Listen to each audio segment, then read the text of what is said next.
ফুলের মালা গলায় দিয়ে মামার বাড়ি যাই, মামার দেশে আম কুড়াতে সুখ, পাকা জামের মধুর রসে করি মুখ।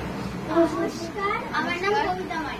নমস্কার, আমার নাম চন্দ্রনা মন্ডল। নমস্কার, আমার নাম মিশি মিশ্র। কবিতা ঐতিহাসিক জলসা। কবির নাম ভবানী প্রসাদ মজুমদার।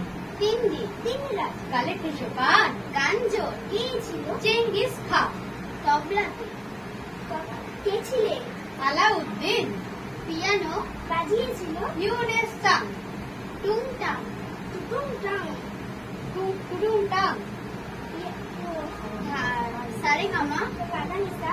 হারমোনিয়াম মমতাজ যেখানে ঝরেছিল ঘাম।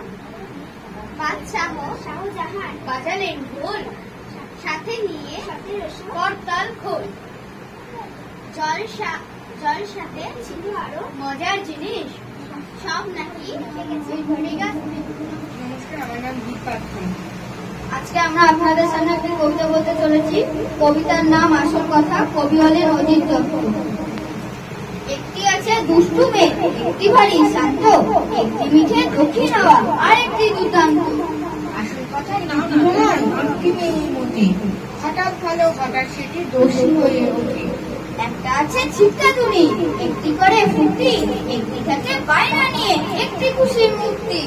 আসল কথা দুটিতে নয় একটি মেয়ে মোটে, কান্না হাসি লুকোচুরি লেগেই গেছে ঠোঁটে। একটি মেয়ে ইনসুটিয়ার, একটি মেয়ে দাতা, একটি বিলন, একটি কেবল আঁকড়ে থাকে যাতা। আসল কথা দুটিতে নয় একটি মেয়ে মোটে, মনের মধ্যে হিংসে আগুন চরকিবাজি ছোটে। নমস্কার, আমরা একটা সিদ্ধি নাটক করতে চলেছি। নাটকের নাম হচ্ছে যত দোষ নন্দ ঘোষ, লেখক হচ্ছে রজত বসু। নমস্কার, আমার নাম অন্তরা। হ্যাঁ গো, তুমি কি আমার সাথে যোগদান করবে?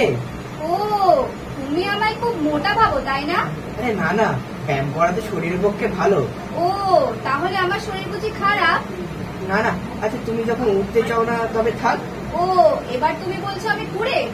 ও, তুমি আমার কথা বুঝতে পারছো না। আমি তো অবুঝ, তাই না?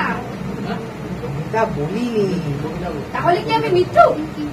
সাত সকালে ঝগড়া করো না দয়া করে। হ্যাঁ, আমি তো ঝগড়ুটে, সকাল থেকে উঠে ঝগড়া করি।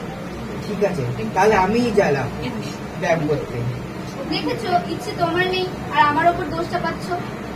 ঠিক আছে বাবা, তুমি ঘুমো, আমি একাই চললুম। তুমি তো সব জায়গায় সবসময় একা একাই ঘোরো আর ফুর্তি করো। উফ, থাক এবার, আমার শরীর খারাপ লাগছে। দেখেছো, তুমি কি স্বার্থপর, খালি নিজের চিন্তাই করো। আমার শরীর স্বাস্থ্যের কথা কখনো ভাবো? আমি 3 দিন ধরে বসে বসে ভাবছি কোথায় কি ভুল বললাম। 3 দিন ধরে দেখছি ঝিমমিলে রয়েছ। তা বলি, কার চিন্তা করছো, কার রং ধরেছে মনে? বুঝুন অবস্থা, বিবাহিত পুরুষের শাকের করাটাও দশা। নমস্কার।